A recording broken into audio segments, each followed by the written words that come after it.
The world that weeps.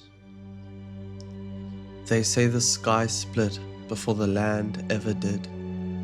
Long ago, before the world was broken, before the screams of beasts echoed across the blackened skies, and the soil drank the blood of its own children, there was peace.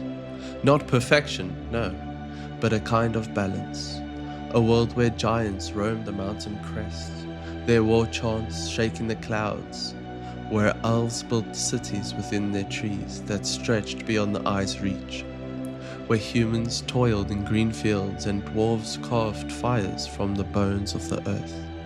There was tension, yes, pride, yes, but war was still a choice, until the shard fell. It came like a divine judgment, silence at first, then screaming, tearing the heavens open with a blinding crack.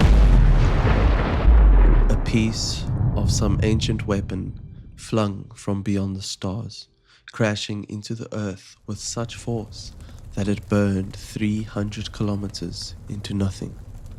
Towns vanished, forests became glass, and the center of that crater, a single elf fell to his knees. His skin torn, his voice gone, and the weight of the dead upon his back. He did what any sane man would do. He tried to die. But death did not come. Instead, from his blood bloomed life, flowers that drank sorrow, trees that wept, roots that stretched skywards like aching hands.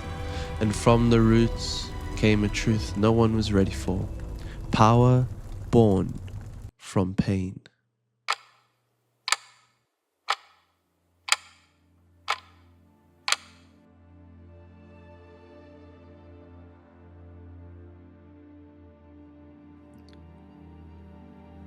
Now, 1,000 years have passed.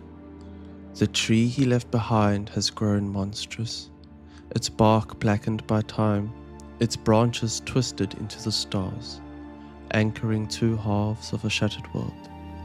It leaks pollen into the sky, invisible but ever present. Children born under its breath carry the seed of potential within them, but the gift only awakens through suffering. Real suffering. A mother holding her child's corpse in her arms, a soldier forced to slaughter his brother, a girl watching her city vanish in fire. And when the pain becomes too much for the body to bear, when the mind begins to break, the power awakens. Sometimes it grants strength, sometimes madness, sometimes wings of flame, or eyes that see into the hearts of men. But it always takes something first. Always. The world that followed is no longer a world of life. It's a world of desperation. Governments now shape children like weapons, breeding them in silence, feeding them grief like medicine.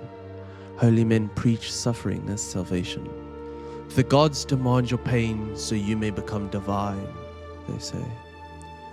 But behind every sermon is a boot, a needle, a cell. Behind every miracle, a grave. Those born without the seed, those untouched by pollen or too far from the tree, are cast out, branded as heretics, demons, less than human. They live in filth, just beyond the reach of the city walls, waiting to die or to take power by force. Above them, in towers of gold and glass, the chosen battle for control.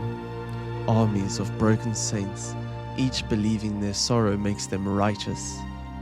Beneath them, in the roots of the world, something else stirs. There are things that were never meant to awaken.